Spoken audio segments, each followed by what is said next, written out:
So here we are. It's Lisa Leonard, otherwise known as one of Spandau Ballet's biggest fans, here with Steve Norman on the phone. He is saxophone player and percussionist, multi-instrumentalist with Spandau Ballet. Welcome, Steve. Hello, Lisa. Thank you very much indeed. So glad that you guys are playing New Jersey Friday night, Count Basie Theater in Red Bank. In terms of what the New Jersey audience can expect, I need to address something which for many years has puzzled me, and that is why in America is Spandau Ballet somehow, for some reason, thought of as a one-hit wonder? Undoubtedly, True was our biggest hit globally. We're finding that in every territory, every country, different countries take on different songs.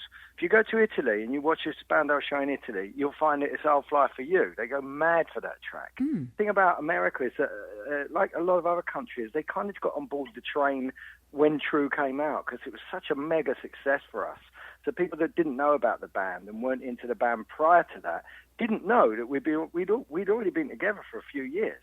So there's this whole sort of history and log of work, really, prior to that, which certainly in the early sort of on the early album, the first album, has no relevance to the True sound whatsoever. Being influenced by Bowie, in particular, sort of craft work and all that electronica, and we were that kind of band. We were a sort of synth dance band, if you like, in the late 70s and the very early 80s.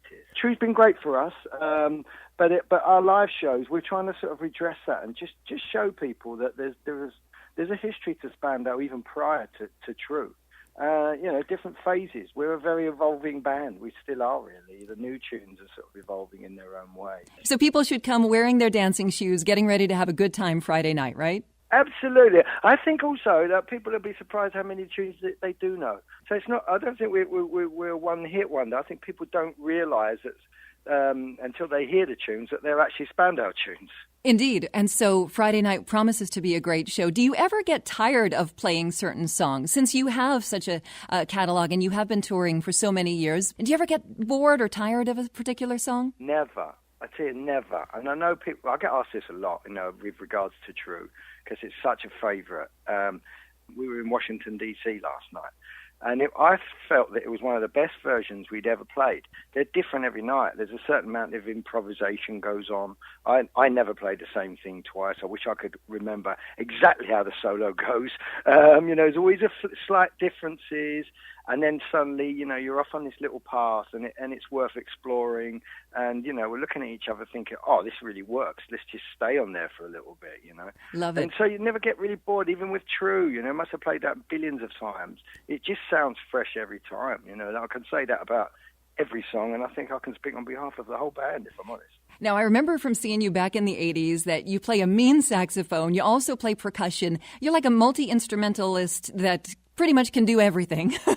So it's kind of the thing that I do. It's my thing, I have this capability of being able to pick something up and just get some kind of sound out of it within a certain amount of time. But I'm very handy to have in the band, actually, because it's stuff that people don't really want to play or can't or whatever. I'll go, I'll have a go. Let's sling it over here, Yeah. We're going to continue our conversation with Steve Norman of Spandau Ballet in just a bit here on 92.7 WOBM. Don't forget, they're playing Friday night at the Count Basie Theater. You can go to countbasietheater.org for ticket information. From 92.7 WOBM.